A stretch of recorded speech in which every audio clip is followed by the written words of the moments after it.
बिस्मिल्लाहिर्रहमानिर्रहीम। मेरा YouTube channel देखने वाले सारे भरावां नूं, बेलियां नूं, मित्रां नूं मुहम्मद नदीम वालों अस्सलामु अलैकुम। दोस्तों, उम्मीद करते हैं तुसीं सब खैरियत नाल होवोगे। अज की साडी वीडियो कुछ इस तरह की हैगी। अज असीं तुहानूं क्रेनां दिखालदे हां, क्रेन ट्रैली लोड किस तरह करदी है। 1 मिनट दे विच 1 ट्राली भाई लोड कर लैंदा। वो भी तुहानूं सारी वीडियो देखोगे सारा कुछ पता चल जाएगा। इंशाल्लाह बड़ा मज़ा आएगा वीडियो देखोगे तो। कर काफी साफ है। ये किन्ने का ठेका लिया तुसीं? ठेका 14 लाख। 14 लाख का। कितनी जगह?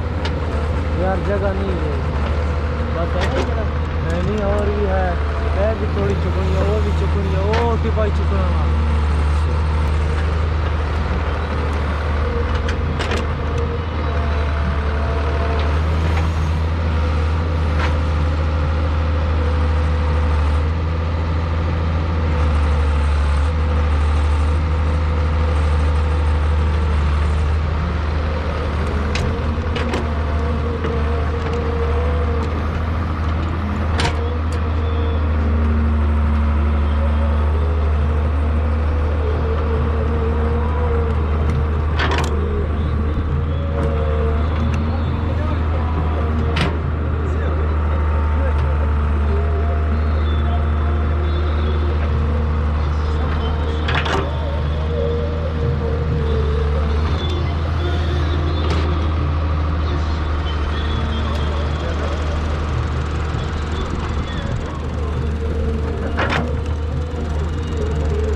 अस्सलाम वालेकुम जी।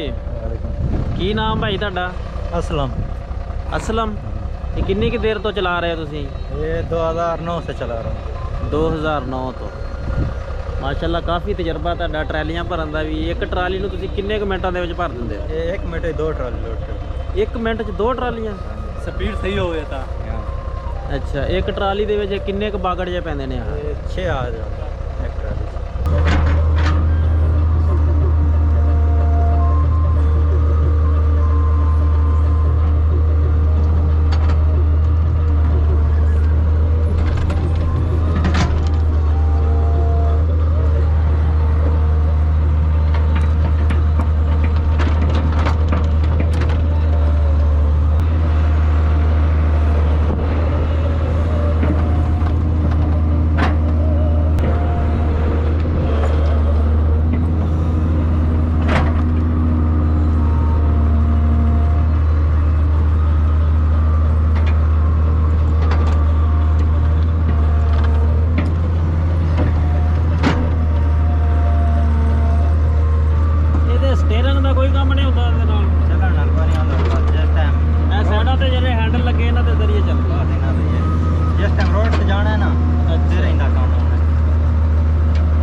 ਅੱਜ ਦੀ ਵੀਡੀਓ ਤੁਹਾਨੂੰ ਦੋਸਤਾਂ ਨੂੰ ਚੰਗੀ ਲੱਗੇ ਤਾਂ ਸਾਡੇ ਚੈਨਲ ਨੂੰ ਜ਼ਰੂਰ ਸਬਸਕ੍ਰਾਈਬ ਕਰੋ ਤੇ ਨਾਲ ਹੀ ਬਣੇ ਹੋਏ ਬੈਲ ਦੇ ਬਟਨ ਨੂੰ ਪ੍ਰੈਸ ਕਰ ਦਿਓ ਤਾਂ ਕਿ ਨਵੀਂ ਤੋਂ ਨਵੀਂ ਵੀਡੀਓ ਤੁਹਾਡੇ ਤੱਕ ਟਾਈਮ ਤੇ ਪਹੁੰਚਦੀ ਰਹੇ। ਇਹਦੇ ਨਾਲ ਹੀ ਨਦੀਮ ਭਾਈ ਨੂੰ ਦਿਓ ਇਜਾਜ਼ਤ। ਅੱਲਾ ਸੋਹਣੇ ਦੇ ਹਵਾਲੇ।